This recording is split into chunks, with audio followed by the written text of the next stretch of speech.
Canadian wine lovers, cheers! Stay with us. Today, I'll be joined by 8 winemakers from all over Ontario to do our annual Ontario Harvest Report. Stay tuned, it's going to be a good one.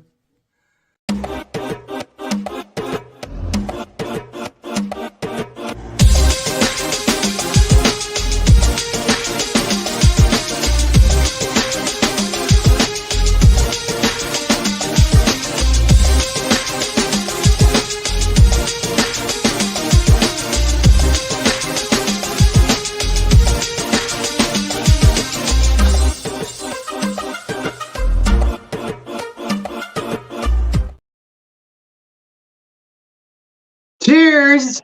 Happy Friday, cheers. Canadian wine lovers. Mira, everyone across the country.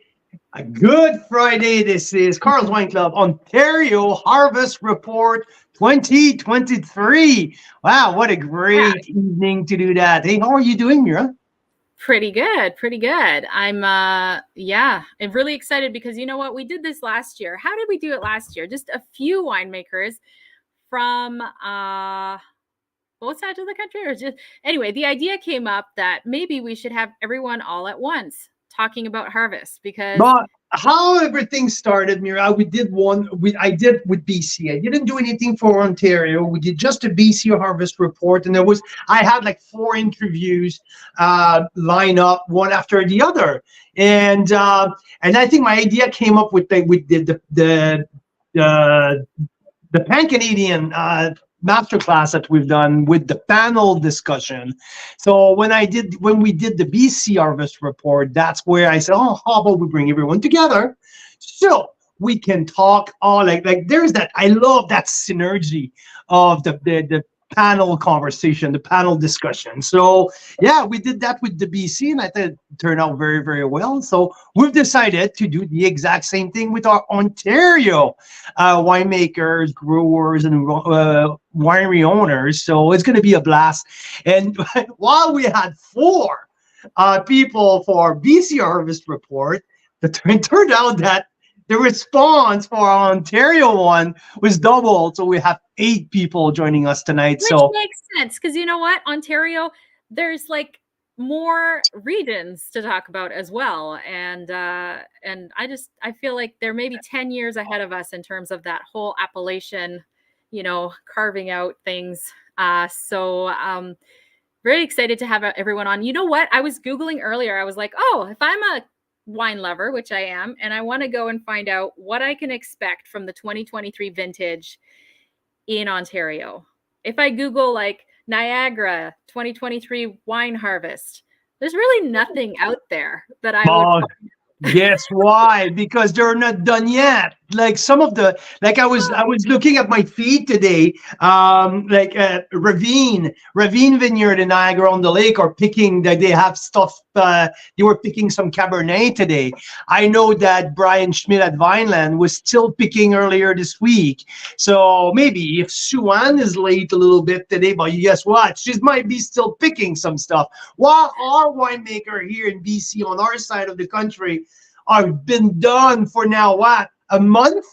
Like they're done in September. They wash their hands and they're done. And so done in September. So this is the craziest cross country, dichotomy this year in terms of harvest. BC was done super early. They had a tiny crop, and throughout the summer, their biggest problem was like not enough moisture. And then on the other side in Ontario, we were visiting in August. The big complaint was maybe too much moisture. And yeah, it rained like crazy. I think July, I've never received as many millimeter of rain in history. So yeah. And they had a bumper crop, I think, as opposed to the tiny. So we were like, oh, it should be easier than this. Like we should be able to just, I don't know, send a bunch of grapes to BC when we're in need of grapes and vice versa. But I guess that's a very big country, isn't it? So yeah, exactly. Right. So yeah, we're going to go region by region because it's fun because we're going to have people from Prince Edward County, from Norfolk County, obviously some people from Niagara-on-the-Lake, Niagara Escarpment, different place on the escarpment. So I'm really thrilled to hear how was 2023, not only in terms of the growing season, but also in terms of harvest condition and in terms of which grape varietal has a potential to be a rock star in each and every sub-region. So it's pretty cool. Filling up here, we're seeing the chat box getting busier and busier. I'm seeing here more people are joining in. So it's going to be a good show. I am super excited. So maybe we can start. Do you have anything you would like to... I'm just going to start bringing everyone on. I have a couple maps, so I can flash those onto the screen. Here comes Fred DeProfio, Fred Wines and Bellaterra Vineyards, and Drea Kaiser with Drea's Wine Co. Daniel Speck from Henrietta Pelham. Hey, Daniel. Great to see you. Bob Murdoch here, and Nick Antonovich. Marcus. Nick. Our friend Mark Pfister, great to see you. Dan from Prince Edward County. There you go. That is I've never had our screen as packed in that, Mira. This is pretty exciting. That's awesome. So we're missing Suan, but maybe Suan's going to join us a little later on, but it's all good. We have enough material to get started. So Mira, you're going to be the moderator. You are going to keep me straight, and you're gonna keep me organized, because if I go sideways with one person, ain't gonna work. So okay, I need to keep me on. You need to keep me on leash. So in the BC report, just so you guys know, we got into a controversial conversation about something about, like, I don't know, politics and I don't know what. So we'll avoid all that. So we can just... Hey, guess what? If we all have time after, I'm all for that.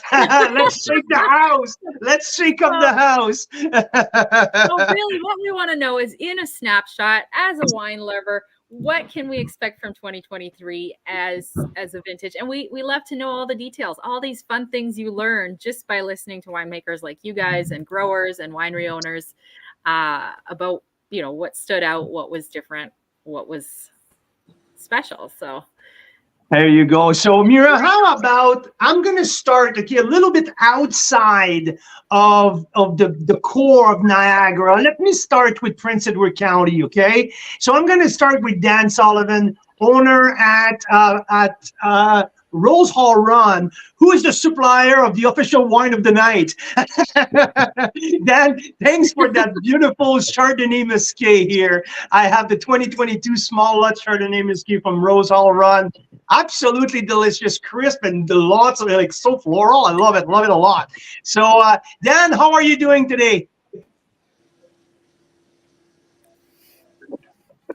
Hopefully can't hear me, eh? Okay, so maybe Dan can't hear us. That's oh no, he's there. Yeah. Or can you hear us, Dan? Maybe not. So let's move around, and we'll see maybe a little later if Dan can. So if we cannot go to Prince Edward County, let's start with Norfolk County, okay? So we have Nick here. Nick is with us. Yeah, my reception's a little bit choppy, so I may actually, I don't know if I can go off video, but I might do that just to... Yeah, I think you can, yeah. Let's let Dan speak, because he's always got some great insight. That's good. I guess I at least have audio. That's perfect. There you go. Thanks, Dan. So how it's going, Dan? Can you, is the reception's going well here? Can you hear me properly?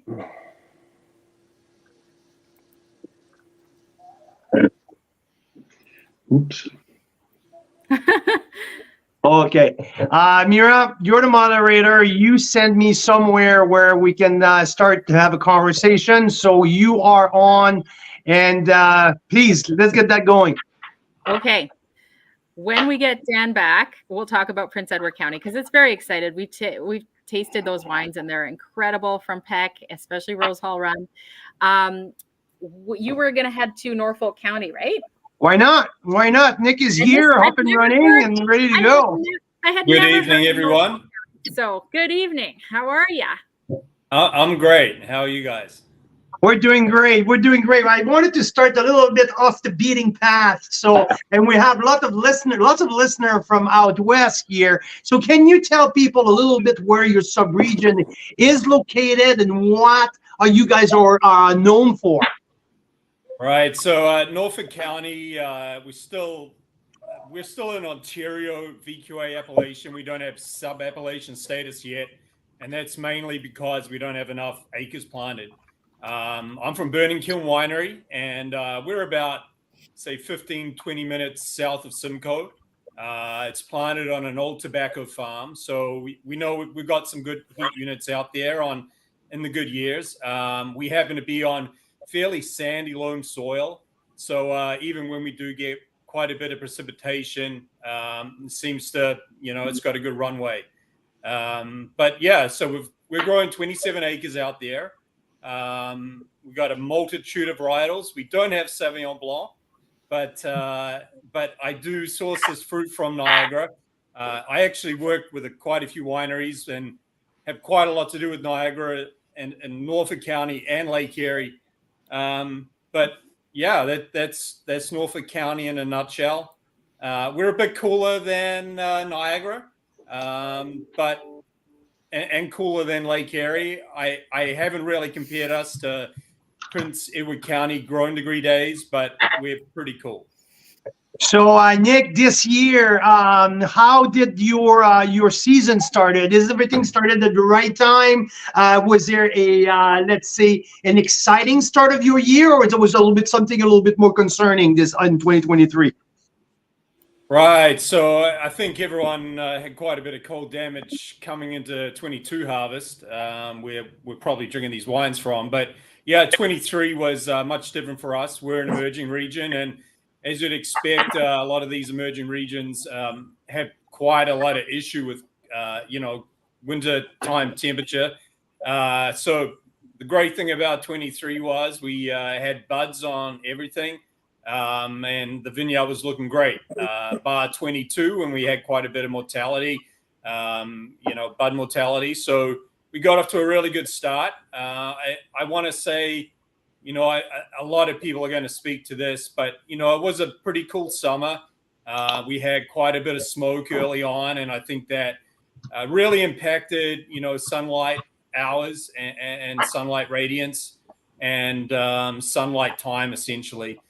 And then we got into July, which is typically the grape month, and June, July was wet.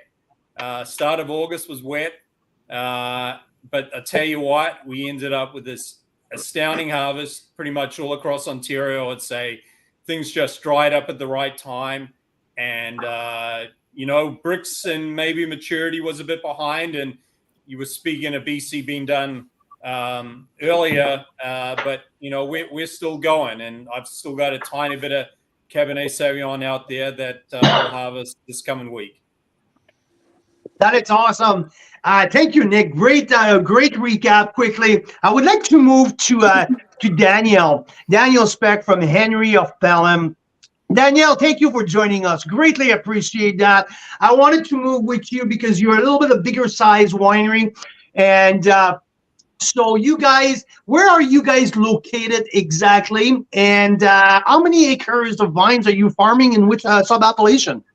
Thanks for having me today. Yeah, we're in the Short Hills Bench, the sub-appellation of the Short Hills Bench within the Niagara Peninsula, one of the southernmost spots. So one of the two of the warmer locations. So I think for this season, we're trailing on average maybe about a week behind where we whatever the average is, but sort of caught up. I think Nick really gave you a great overall summary of the season. We pretty much caught up towards the end, and certainly where we are, we enjoyed a good finish to the harvest.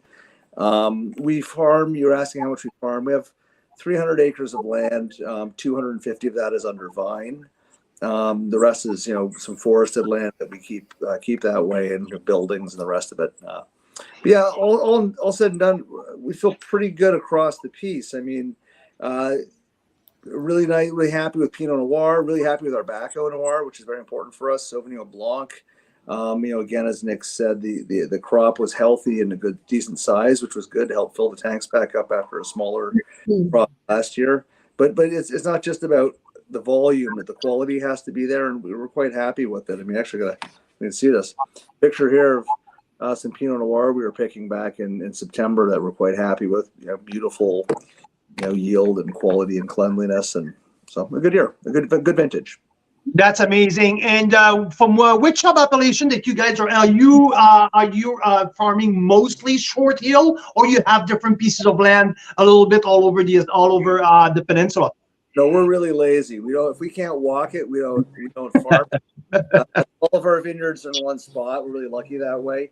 But we certainly do source from across the Niagara Peninsula. I mean, pretty much every bench appellation and most of the lakeshore appellations will have some fruit coming in from. But I mean, a significant part of our fruit comes right off of our own farm, just because it's one reasonably sized mass. So. Thank you very much, Daniel. I'll get back with you in a few minutes because I want to talk more about Sauvignon Blanc with you. But let's go to Fred. Mr. DiProfrio, how are you doing, sir? Hey, Carl. Good to see you. Good to see you too, Mira, and nice to see all of my colleagues here. Haven't seen them for a while, some. It's been a pretty busy vintage. Big crops. So I wanted to start because you are up to a new project on your own with Fred Wines. Let's start with Niagara on the Lake. Let's start with Bellaterra Holding, and I want to move towards what you're doing after. So how's the Bellaterra vineyards are doing on the 2023 growing season and just after harvest? I'm sure most Ontario winemakers would agree with me. Surprisingly good. Mm-hmm.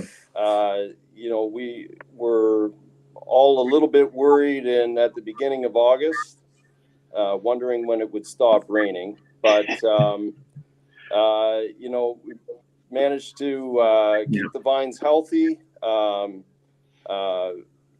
vineyards are all under-drained every row.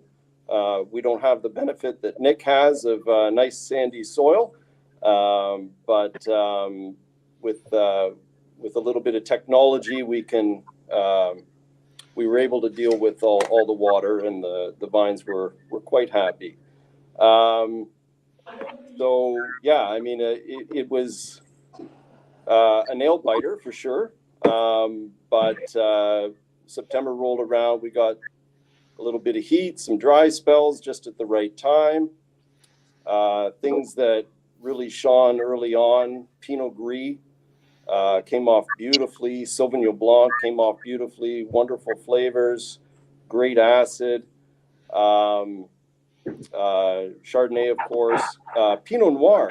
Given all the water that we had, I was quite surprised. It came off probably the best I've ever seen it. Oh, wow. That's surprising. It was because I remember we were there with you this summer and we walked the vines, and you mentioned, like, we were talking about the Pinot program and all that. And you say, Carl, you can be surprised. And now at the end of the harvest, so you're telling me that it's one of the top notch vintage you have for Pinot Noir? Absolutely. Wow. And Daniel, you mentioned that too, right? Showed us a nice picture. There were some close calls there with the rain, right? But it didn't end up being a problem. The issue being primarily that you get a bit of splitting, right? And have to pick ahead of when you wanted to or whatnot. But it really didn't, at least in our case, didn't prove to be an issue. I think for most of our growers too. I know, Fred, what your experience sounds like was pretty much the same.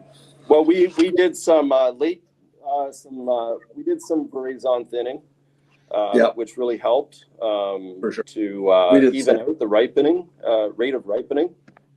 Yeah. So that really helped. Honestly, I've never seen it cleaner.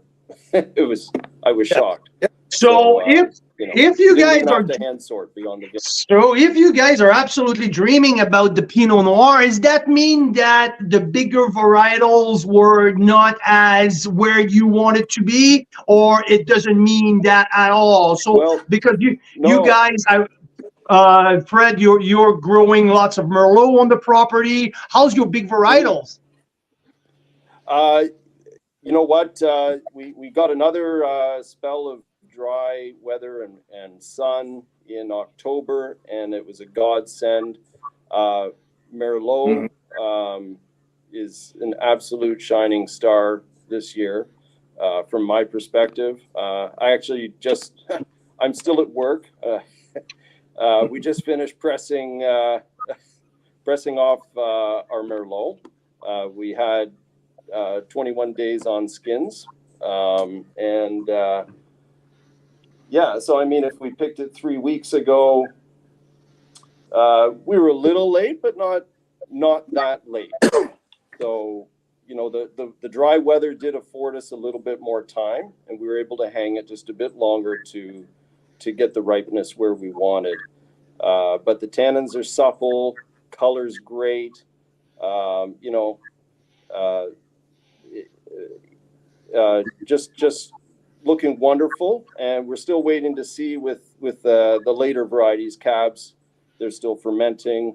We picked the last of them a week ago, Cab Sauv, and but they're looking good. They're looking good. Sugars were a bit low, but they were able to ripen slowly. We got good phenolic ripeness, no greenness about it.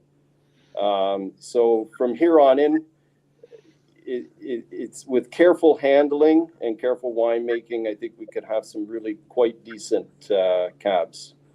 That's great. And now I'm going to send that question out, and maybe like the first one who want to answer. If we're talking about a rainy summer, does it mean that the grapes are going to be a little bit more juicy, a little bit more water in the grape, making a little bit more volume-wise, a little with less concentration? Is anyone would like to tap on that topic a little bit? Or because I know when it's a drier season, we're talking about smaller grape, we're talking about like bigger concentration. So how does the rain in the summer affect the size of the grape and at the end of the day, the concentration of the crop?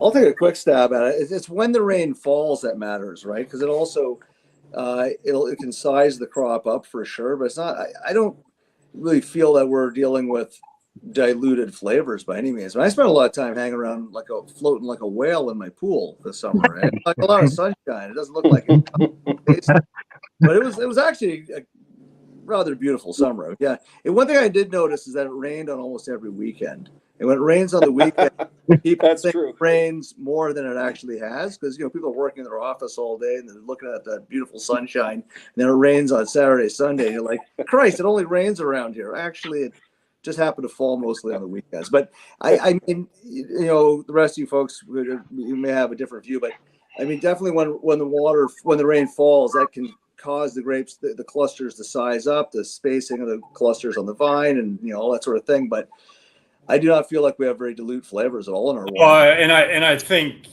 Daniel may Dre or others can speak to it, but it's all about the time of the rainfall. I mean, we think about Pinot Gris, which even did really well this year. Pinot Noir, everyone's waxing lyrical about that. I mean, soft skin variety, tight clusters. If moisture was an issue, it was going to show in those varietals. And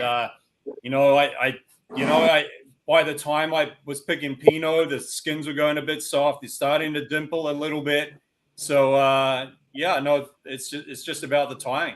We really had a great harvest. Like weather-wise, I don't know how many days we went without rain, and then it would rain once and it'd break again for a long time. It was, the rain was all at the front end. Mm-hmm. And okay, well, that's a great conversation. Let's move on to a little bit more of a Cap Franc-oriented conversation. I want to talk with Mark Pister a little bit. Mark, how are you doing today, Mark? Oh, great. Really excited to be on. Thanks. I think, I'm not going to be able to add too much to what Fred had said. I think, it was so exciting to have the opportunity to have the length of ripening that we did this year and to be able to select those harvest days sort of precisely. We ended up doing, I think, 4 different Sauv Blanc harvests, and we have 4 or 5, different, very expressive wines. in Sauv Blanc. And this year, for the first time, I worked with, part of the collab group, but we got a fair amount of Viognier, Marsanne, Roussanne in. And those late season aromatic whites are, wow, like I'm so excited to see those wines.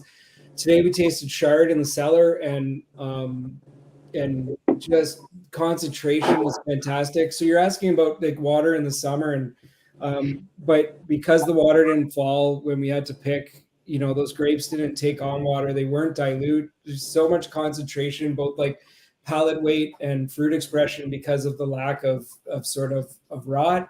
And then, besides Cab Franc, which I think is exceptional this year, I would agree with Fred, though. Merlot was sort of like in a really, really happy place because we could hang it for a longer period of time, get more ripeness before the sugars got too high. So balance this year is exceptional and really exciting.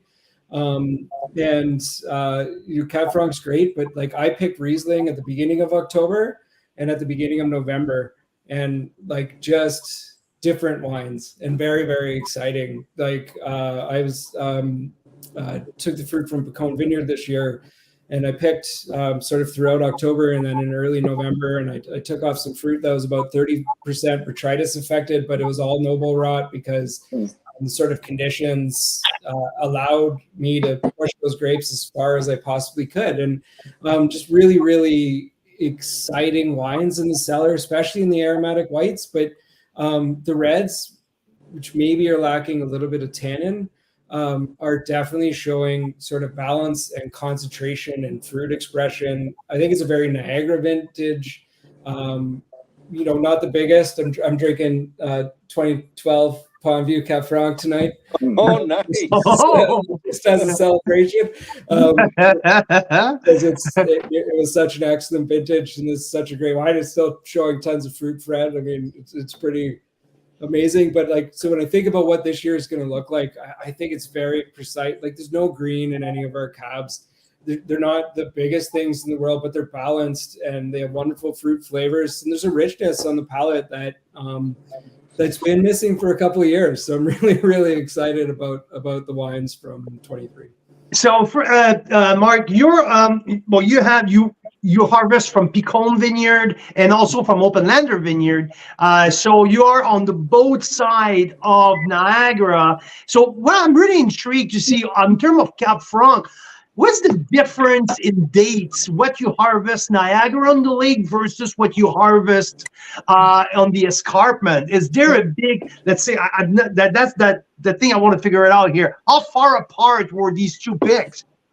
Even go further. This year I got to take some Cab Franc off of Grimsby Hillside Vineyard, which is sort of at that extreme level, but they're very cropped down, and that was actually my earliest pick.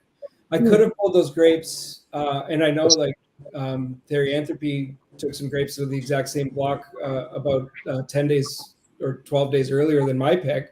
And I liked the grapes on that day. It's just I didn't think they were exactly where I wanted the expression of those wines. So I was like, let's just wait. And this vintage allowed us to sort of push and pick harvest dates very precisely to the expression that you want.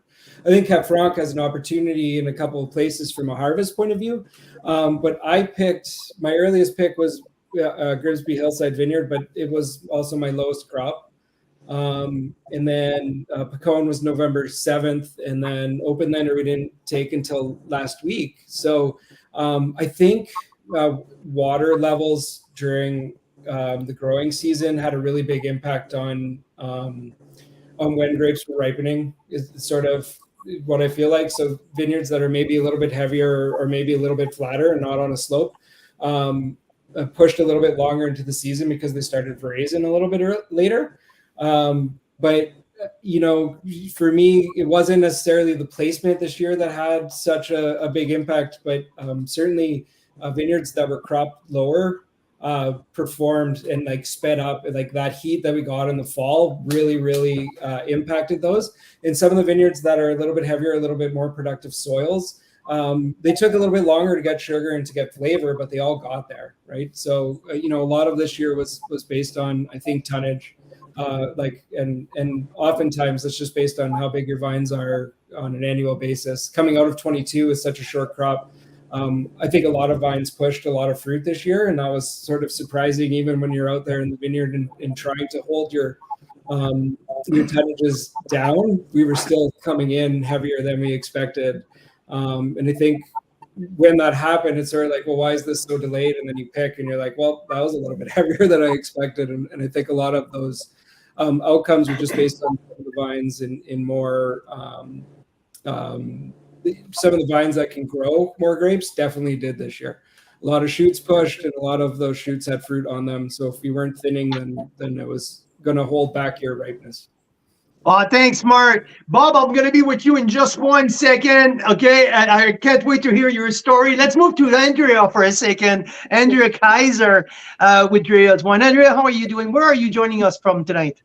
I am from Queenston, Niagara-on-the-Lake, so just from home and just around the corner on the farm from Mark Pistor, where I make my wines in Niagara-on-the-Lake. So fortunate, I guess, in the sense that I'm able to make my wines at Rife Estate Winery, which is, when you were looking at the map, in the Niagara River sub-appellation. So a little bit of a warmer sub-appellation by comparison, let's say, to the other 3 sub-appellations in Niagara-on-the-Lake.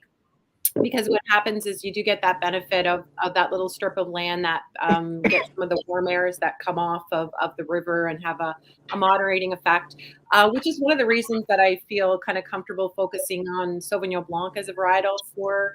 It is a little more tender of a grape, and so we're fortunate we have a little bit of higher growing degree days, a little over 1,600. I've got my cheat sheets here. I think it's 1,606 for Niagara River. So an extra week or so, a little less problematic, colder temperatures in the wintertime. So it is a sort of a specific area. Niagara-on-the-Lake particularly is a little bit warmer, but it's interesting when you compare. Warmer is not always kind of better in the sense that it really just depends on the style. And it's I think number one, Mark really nailed it when he talked about this vintage. Was really interesting because if you pick the right dates and you could plan, you could really have a great harvest and kind of avoid those days when it was raining. A lot of people in Niagara-on-the-Lake, growers talking about, and probably all across Ontario talking about, how the fall saved the harvest with the dry weather, because that is when the rain is most problematic, that you get that breakage of the fruit as it's coming in. But probably one of my favorite questions I've been in the industry for a long time and, working really on the front lines most of my career, and just recently started designing and crafting my wines at Rife, is that question, what's a great vintage? Like, what was the best vintage of the century? The best wine? And I always said to people, it kind of depends what you're making and the style you're aiming for. Like, for example, I made Sauv Blanc in 2019. It was amazing. It was a cool year. I was fortunate enough, like I'm a small producer, I kind of avoided making reds that year. And then in 20, I focused on making some Cab Franc because it was a hotter vintage. So I wanted that ripe, round flavors in the wine. And I skipped the Sauv Blanc because I really, didn't like 2020 for Sauv Blanc. I love it when it's really green and bright acidity. So, it kind of depends on the wine. But this year was interesting because you kind of got the best of both worlds. We had a really dry spring, so we had some smaller berries, a good concentration.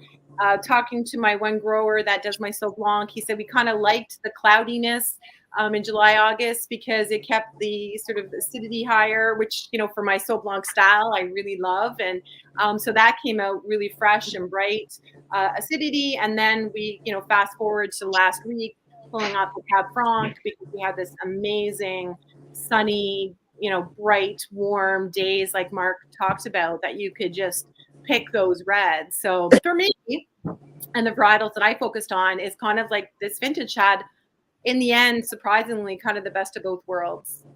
That's amazing. I'll be back with you, Andrea. I want to talk with Bob a little bit. Bob, welcome and thanks for joining the show. I had a great conversation with Marzia this week, and I'm excited to see the Profrio connection here, following on to you, Bob, and Marzia's winery. That's a pretty cool story right there. And so you guys have been owned the winery now for 3 years, Bob. Am I right? Yes, that's correct. And in terms of vineyard holding, where's exactly located, and how many acres of vineyards are you guys farming? Sure, we're in Jordan Station there, just north of the Jordan Village. At let's say 10 acres of let's say active crop, and as mentioned there, the 21-22 season costs us a little bit of grief. So while we have 10 acres of area, we don't have a full 10 acres of let's say vines due to some vine death. And what is the star of your portfolio? What's that 180 wines are focusing on? It's the centerpiece of what is your shiny object there. I consider us a little bit unique. We are very small, so as Nick and Fred talked about let's say the weather patterns there this year, they were bang on. That's exactly the experience we did have. So the yields were, let's say, very good for what we did have. We started the season off with great bud survival, and then the July rain that everyone experienced, that increased our yield definitely. But August definitely helped us out. The late August, it dried up and helped us out quite a bit. We do have, I'd say for us, the mid-season varietals like the Merlot, the Riesling, Viognier, Gewürztraminer. Because of the season, we're able to let those hang longer. We definitely got a better yield from them, and those are going to be, to me, I think those are going to be outstanding varietals for us. Thank you, Bob. So Mira, do we have is Dan Sullivan still around, or we lost Dan? Yeah, so he's coming in and out. His Wi-Fi is giving him grief at his house tonight. I know that we pulled Dan in last minute. It was going to be someone else from his team, and last minute Dan was willing to pop in with us because there was an issue with the other person that was going to come in. The point is, we wanted someone from Prince Edward County.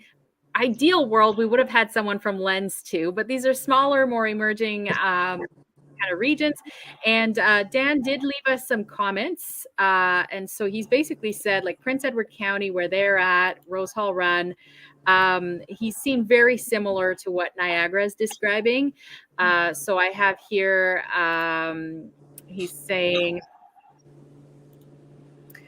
general comment, weather pattern was very similar to other regions in Ontario, virtually no rain for the month of September through to the first week of October. So it does sound like, that was kind of the pattern in Ontario. I had a great quote, Mira, this afternoon on my cell phone. I was texting with Taylor Emerson.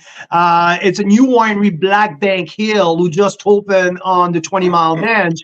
And Taylor was telling me, Carl, if I have to synthesize or just one sentence for the 2020 vintage, it's all about September. So that was his assessment from his new little, I think 20 something acres on the 20 Mile Bench. It's all about September. So I don't know if anyone else here on the screen agree with that, or if there's other thought about September.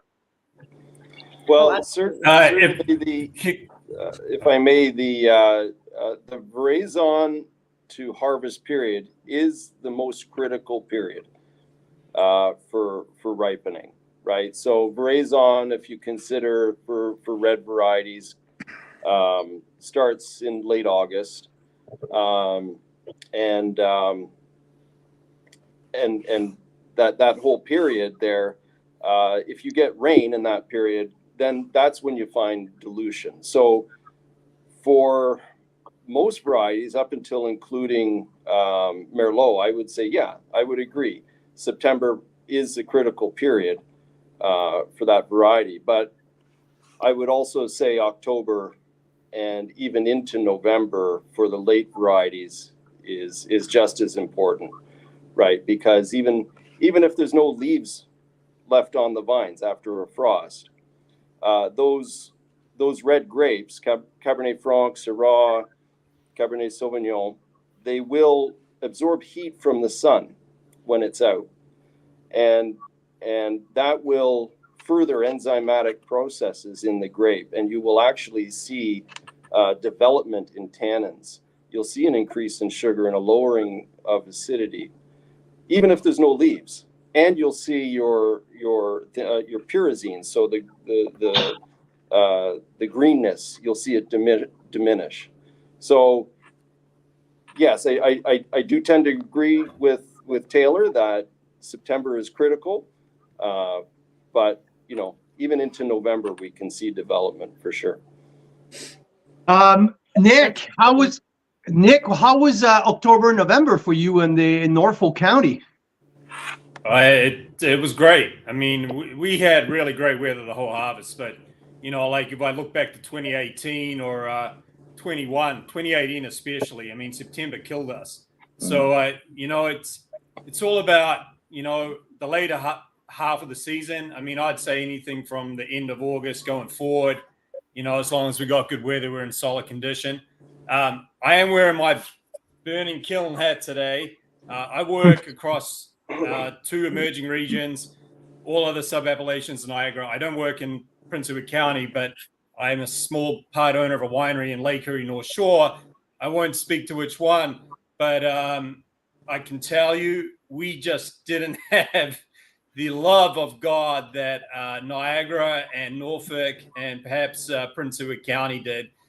We had rain very heavy at times, even right up until the October.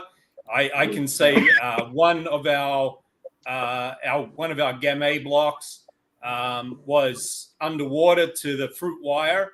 As I said, in October, it was really quite a difficult harvest. We picked that gamay quite late. Thank goodness that things turned around down there, but we got things off. It wasn't a great harvest for Lake Erie. Challenging, very wet. Mark, if you compare to other vintage in the past, how would you compare 2023 to? Is there another year prior, like maybe like 17, or is there something that you can say, oh, that reminds me a specific vintage, or this one was unique on its own, and you got to compare future vintage to 2023 as a benchmark? I mean, like, I think you're not far off. I mean, 17, 19, not 14 because it was much, much colder. And we weren't super cold in the summer. It's more that smoke reducing the sunlight and, not hitting too many 30s. But man, did we ever do runs of 28s, 29s. We're right sort of close to there, but the sunlight sort of seemed down. And with the amount of water that we had, I don't know. I go back, maybe it's even a little bit further. I don't have one for this. I think 17 and 19 were both like really, really cold summers. And you went into September wondering if you're ever going to ripen anything. Whereas this year it was more so, it was like, is it going to fall apart again like 21? Because 21 was warm. And then we got to September and it was like, I'm going to be warm and then never cool down. And so I was thinking in the intermission, one thing I didn't mention that I thought was sort of perfect for this year as well. We had those warm days in September. That's great. But we were 12 or 14 at night. And that was important because when we get cold at night, we stop, we prevent the sort of development of disease. We could dry out the region. Every time we had a rain, it blew wind afterwards, whereas in 21, it's sort of like nothing moved in this entire region. Heat settled in. We were warm all day. It was really, really frustrating and scary. I remember, letting my dog out at night at 10 o'clock and it was 24 degrees and foggy in September. And this year, you go home and you get a temperature drop and then you wake up the next morning and the sun's back up and the wind's blowing and the heat's there. And you're just like, oh, this is magnificent. This is exactly what we need.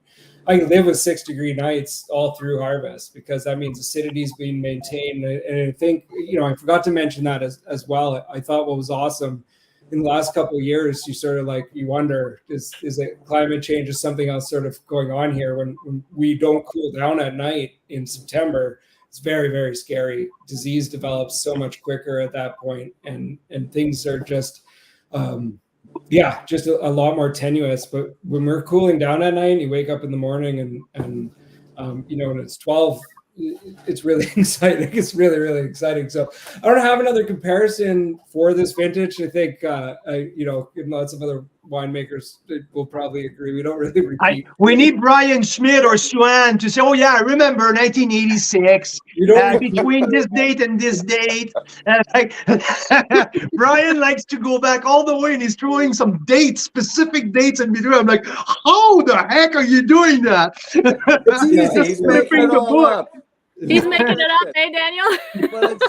Yeah. He's making all the whole shit up. No, I don't know that we repeat too often. And what I loved about this vintage, like overall, the cool nights and we have warm days and all during the ripening period.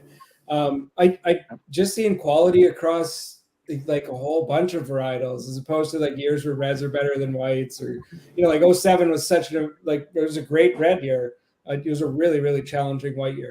09 was early season. Like Chardonnay, Pinot Noir were just sort of really wonderful and interesting and unique, but there weren't any other reds from that year that were sort of good.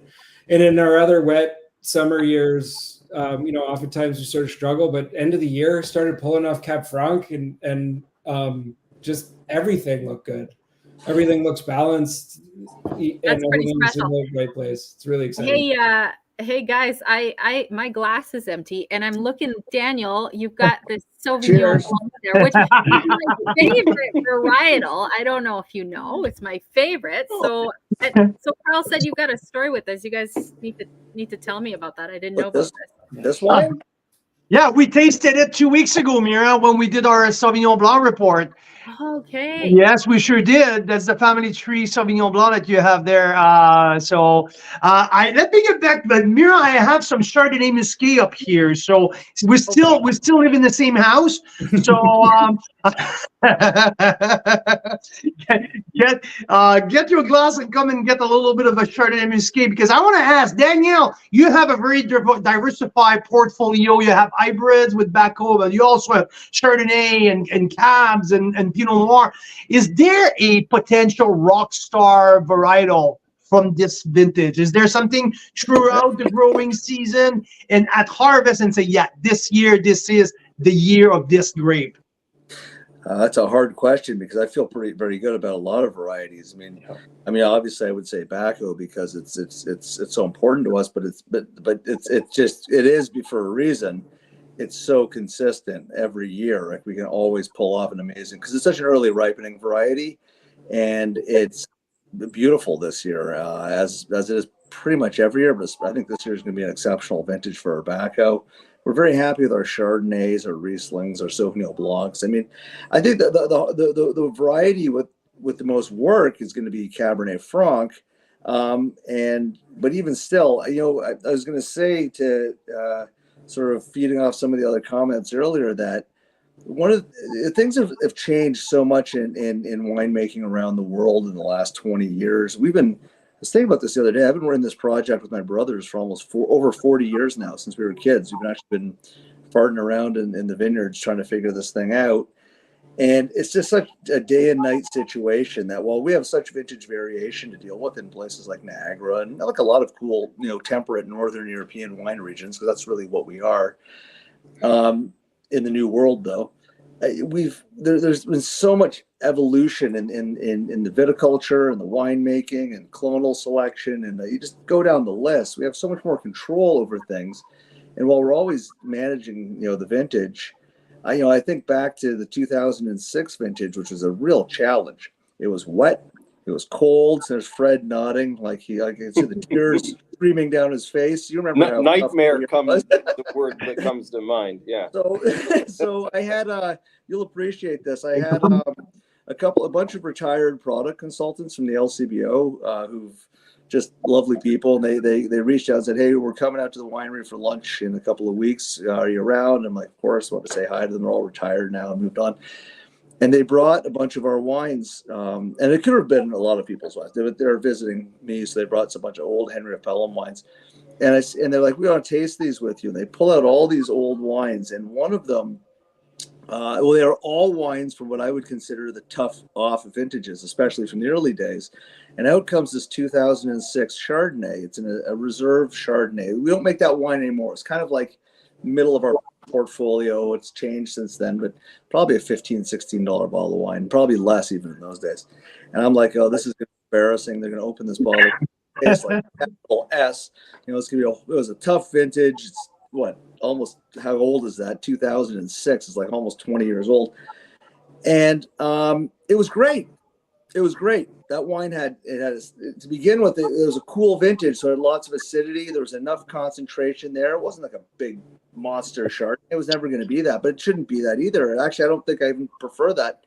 I was blown away, and I sound like a ding-dong saying this, but I was blown away at how good our wine was, I guess, with almost 20 years on it. A Chardonnay, which I don't tend to drink a lot of older Chardonnays, but it just goes to show you that the right vintage handled the right way, it can work. A difficult vintage, actually, it made me rethink, what is a difficult vintage? I want to go back and taste more of those wines again.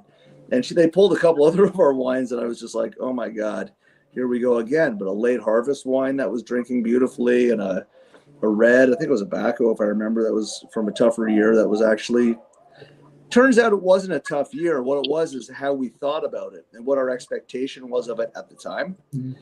And so I think that's something to think about. You know, what do they do when they have a tough year in Chianti or in Tuscany? You know, they've evolved their winemaking and they're thinking about a vintage to adapt to that and make the best wine from that year. And sometimes those are wines that take time to express.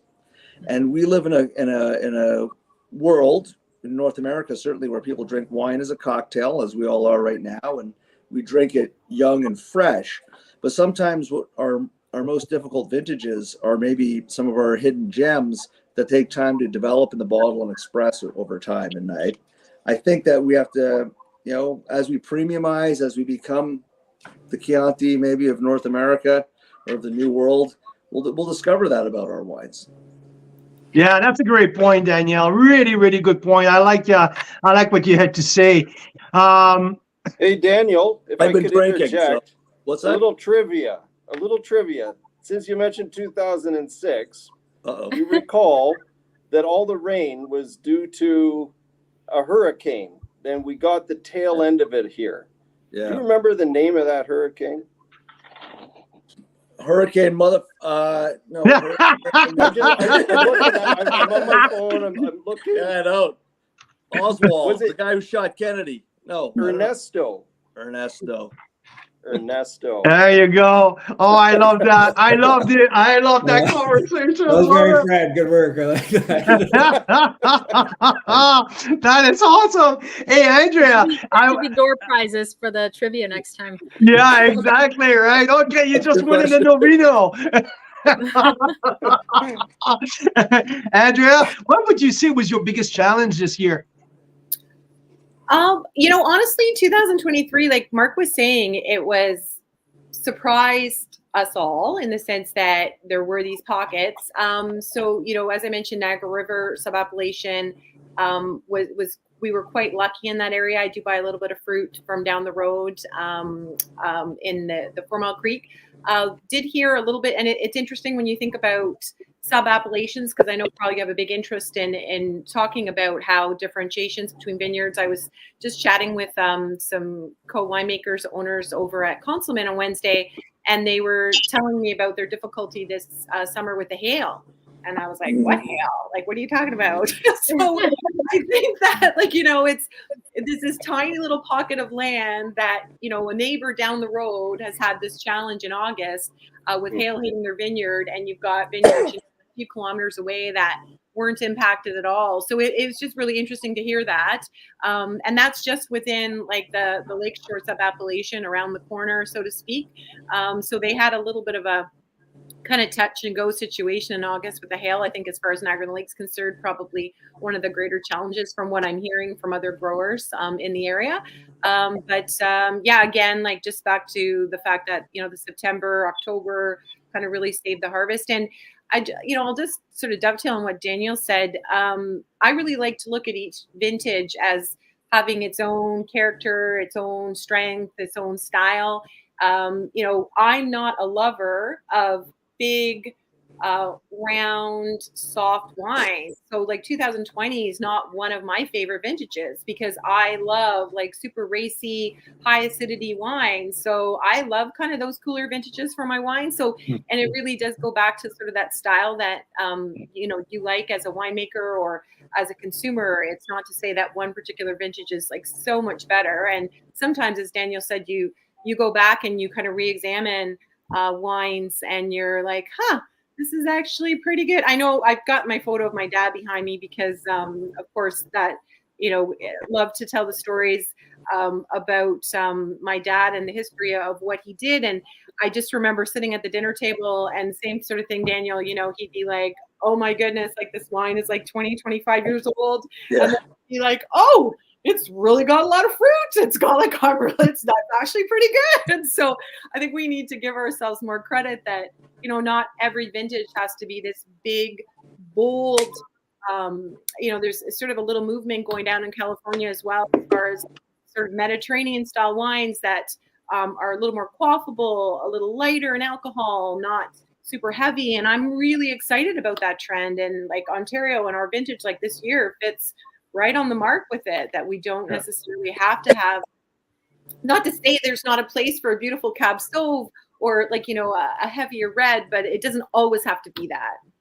Well, we have to be true to who we are. And I think that's that, without being philosophical about it. It's just that question of like, what is the definition of the good and what's the definition of the beautiful, right? And I mean, you have to also play to your strengths. And I think that's more and more over the last, you know, 40 bloody years, well, Andrew, your old man going back to the 70s, like that sense of confidence he had actually right out of the gate when you think back to it with Don and to come out and say that we can even do this thing, but then pursue styles that were appropriate to the place and with varietals that are appropriate to the place. Exactly. Like without, you know, unabashedly, you know, because we live in a little bit of a bubble in North America where winemaking is still, I mean, it's not new. It feels new sometimes because the regions are far apart and we're not all together the way Europe is just, they're all tripping over each other over there. We still are developing our style, but also, you know, figuring out our varietals. But I feel that, I actually honestly feel that in the last 10 or 15 years, we've very significantly gotten past that. Like, I definitely feel there's a different confidence of just like, whatever, like this is what we do and we do it well. And we're selling our wines in 23 countries and people are enjoying them. And we're not thinking about these kinds of things anymore. We think about, we celebrate the vintage and these are the wines we make and here's the brands and how do we tell the story and not worry about that kind of thing that we used to worry about, you know. And we really make great wine in every vintage. I mean, it's just a fact, you know. I totally agree. And I want to bring the spotlight to Fred just one more time before we go, because Fred, you are now up to a new project on your own. It's called Fred's Wine. And yes. I would like you to tell us just quickly, I know the dark side and the bright side, how 2023 treated you for the new project you're doing. Did you find the grape that you wanted? Did you get the style of wine that you wanted? Yeah, well, actually, I ended up picking some Muscat. That's going to end up in an interesting blend. So I don't know, you tried the Wild Side when you visited in August, right? I sure did. It was absolutely spectacular. Yeah, so that wine had a little bit of Sauvignon Blanc and Viognier in it. It was primarily botrytis-affected Riesling, though. I also have and wild fermented. So I have some wild fermented Riesling at hand. I have some Muscat Ottonel. I have some delicious Sauvignon Blanc. So I'm not going to reveal everything, but I got lots of things to play with. That's exciting. I also picked. It's a great year for a Passamento. So I availed myself of the opportunity to buy some Cabernet Sauvignon, and it is currently drying. So But we've That's got to wait a cool. couple years to see that. You have to be patient.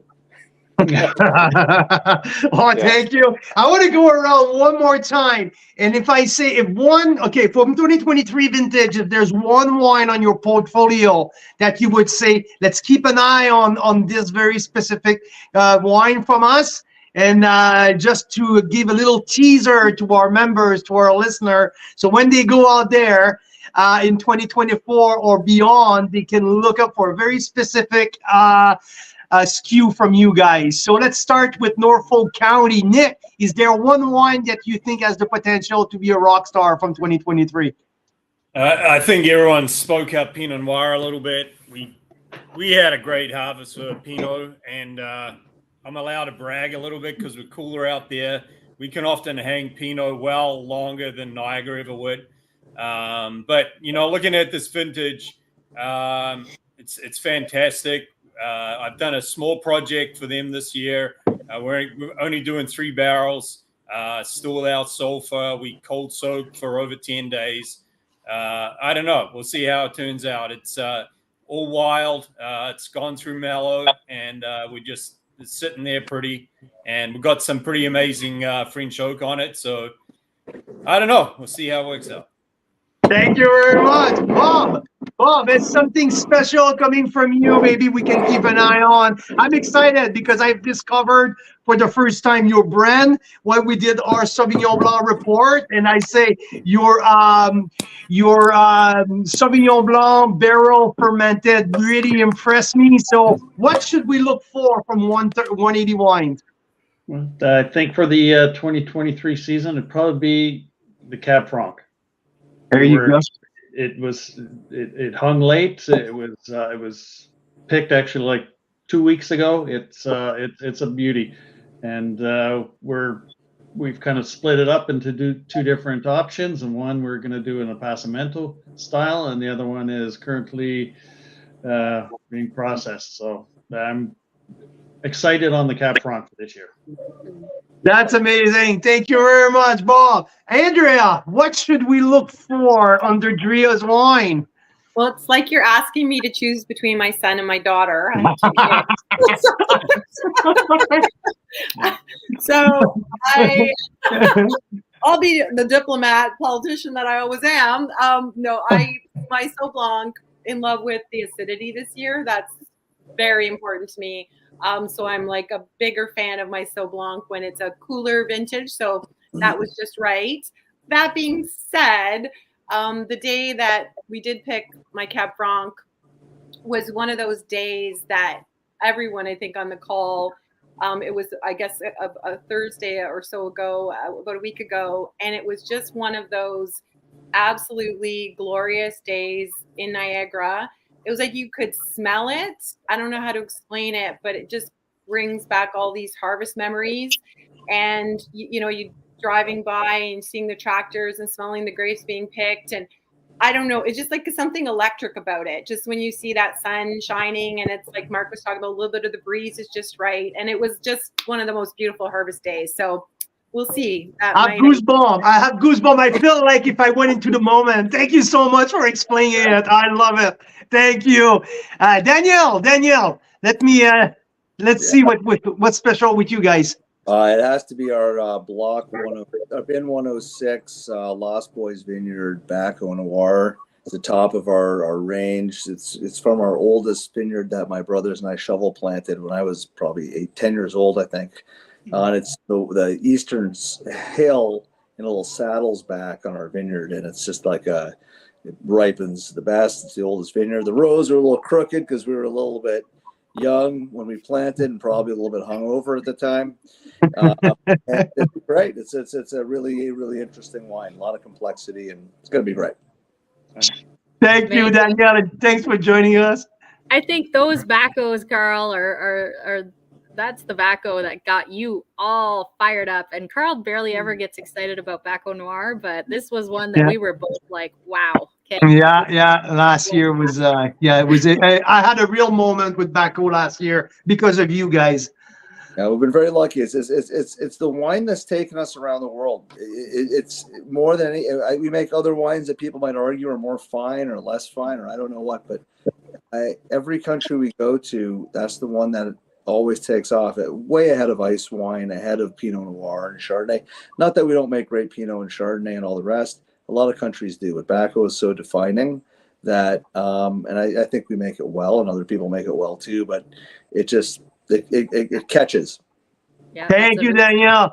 Mark, what's come on, tease us a little bit. What should we look for? I gotta say, Prof, like I'm Riesling and Cab Franc all the time, but like I literally have 5 different picks of Riesling from Picon, and they're all delicious, and they're all like they're just all unique and special, and like some of the best stuff that I've made, and it's just like it's really, really exciting. So like I'm gonna have to give it to Riesling, but I mean everything else is like, just everything else is sort of in like some really, really great places. Like I have an opportunity to work with some great growers, so I get some grapefruit, but like just having Picon, and it's a lot of Riesling, and we did a whole bunch of picks, and everything looks like different and great, and it was sort of like you don't always get that opportunity in our climate and with what we do, and I just sort of took advantage of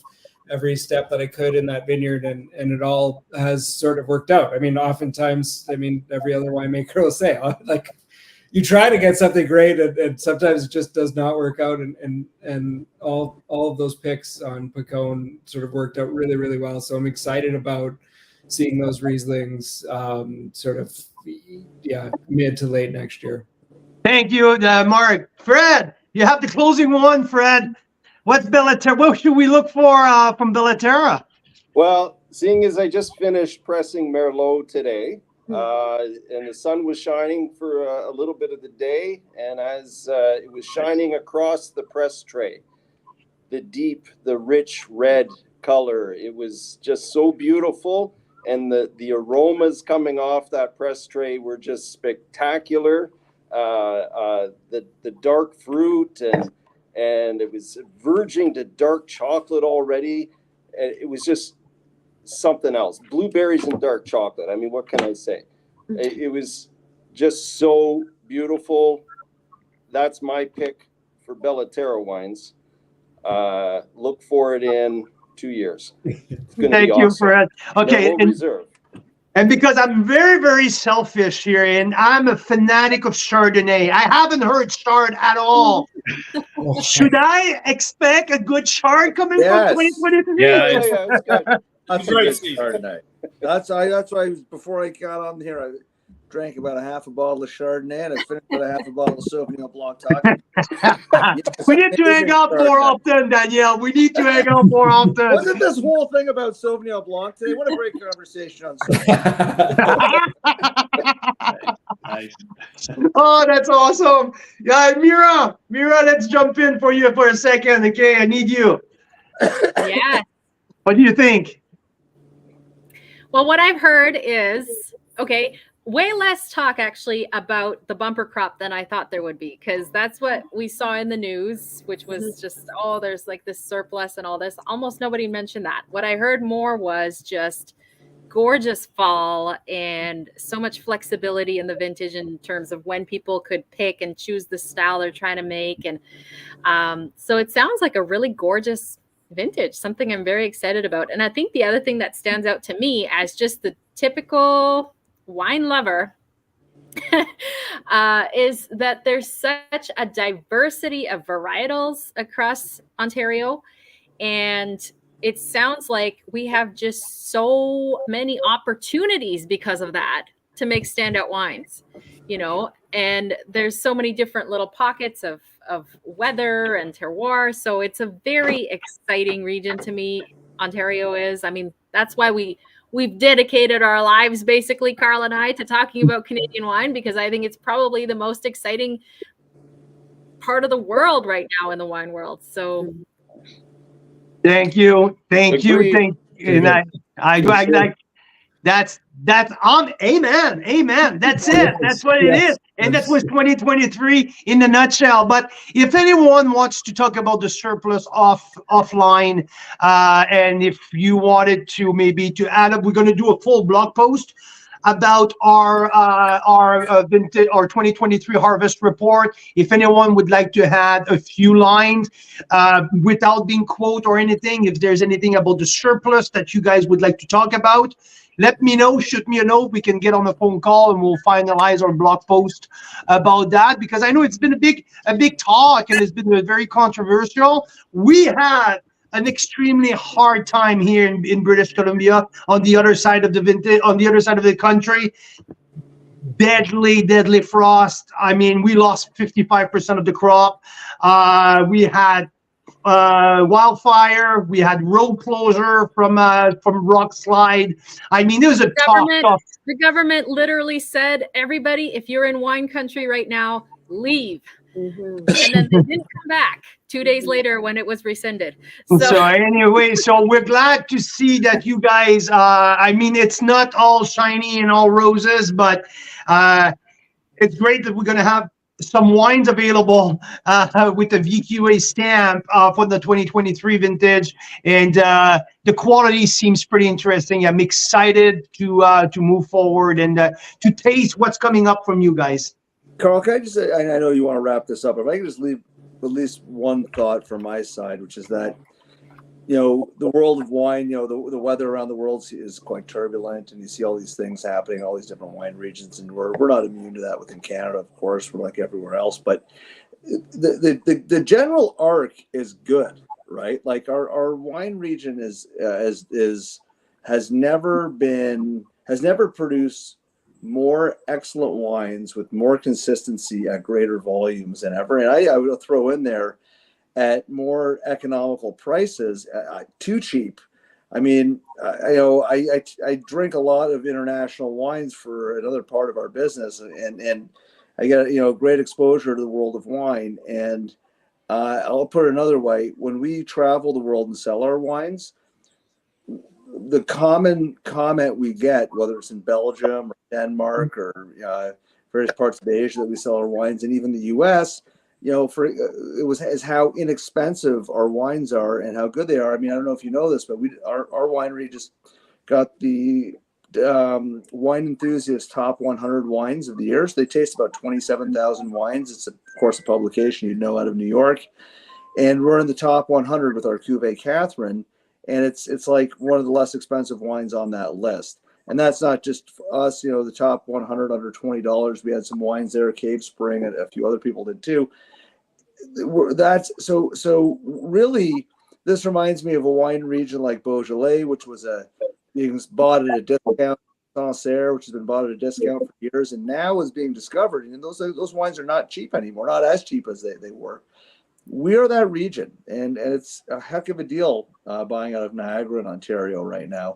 And the general trend is right. I mean, we have our problems. We all have our problems all the time. I've got all kinds of problems. You have problems too. But basically, it's in the right direction. And let's feel good about that. And I hope I hope people see that they have a hell of a deal right now. Drink them while they're still a good deal. That I totally agree, Danielle, and I think it's so important to turn the positive aspect of it. And I've been saying that for years now. It's the golden age. It's the golden age of Canadian wines. Our wines have never been as good as they are right now. We put that blind taste with the big guys, international guys, and after time we come on top. We just need a seat at the table, and we just need the Canadian people, the wine buyer, to realize how good what we do here is good. I had a winemaker, I can't say who it is, but one of the more famous Alsatian producers, one of the important ones, and friends and whatever, visiting our place, and we're walking around. He walks by this little vineyard that's right by our office too. It's not even the main block, and which is just to say that it's there, but it's not like the mothership, And he looks at it. He walks in the vineyard. He's like looking at this thing. He's overwhelmed. I was like, hey, what's going on? I'm like walking him to his car because he's leaving. He goes, God, these Riesling look amazing. I'm like, okay. I mean, that's how they always look. I mean, back home needs to be half brown by now. I'm like, Jesus, really? He was laughing. I was like, well, that's what a compliment, really, in a weird way. I was like, but like. you know, and then we sell our wines at 2/3 the price. So, you know, hey, Yeah. lots to be had in Ontario and BC for that matter, in Canada. Absolutely. Nova Scotia too, like whatever, you know. Yeah, but I think we're all sharing the same passion. At those prices. Absolutely. Thank you very much, everyone. I greatly appreciate your time on a Friday night. It's greatly appreciated. Thanks a lot, Mark, Bob, Andrea, Fred, Nick, and Danielle, and also to my amazing co-host. Thanks, everyone. We greatly appreciate. Have all a great weekend, and good luck if you still have work to do in the vineyard. Good luck for the rest, and can't wait to taste your wines in the very near future. Thank you, Carl. Thank you. À bientôt, merci. Thank you very much. And you know, for us, it's my belated birthday dinner tonight, so this is what's happening here. Nice. Enjoy. I have 13 of those. We'll put That's that in very the pot. Canadian. That looks very Canadian. I like it. Yeah. Thank you very much. Happy birthday. Cheers, Thanks for guys. inviting us. Ladies. Thank you, guys. Thank you. Bye. Thanks a million. Bye-bye.